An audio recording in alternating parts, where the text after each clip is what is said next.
The New York City Department of Investigation, which is 142 years old, is the city's anti-corruption agency. We have about 700 staff, and we have a mandate to investigate both corruption and waste and inefficiency anywhere in New York City's government.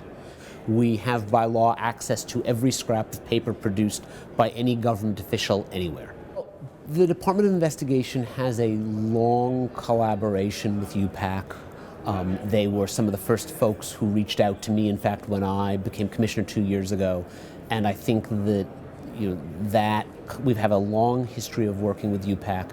They do great work. In fact, I was thrilled to be here to offer them congratulations after the arrests and cases they just made 3 weeks ago, which were very exciting all the way in New York.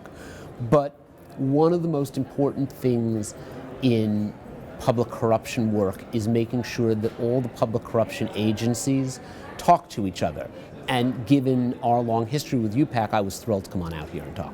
When you're doing arrests and when you're arresting people, you need to take a step back and see if there are systemic patterns and vulnerabilities that the arrests demonstrate. Where you can see systemic patterns and close off corruption vulnerabilities, it doesn't eliminate corruption, but it makes it harder.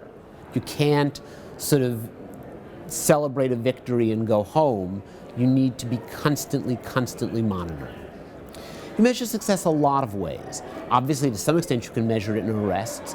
You also measure it in reports that expose systemic problems that then result in changes. So when we do a large investigation of the city's homeless shelter, and we find major problems, but we then push the city into creating a task force that cleans up a lot of these violations, that's a success because we don't have children walking around apartments with decaying rodents on the floor.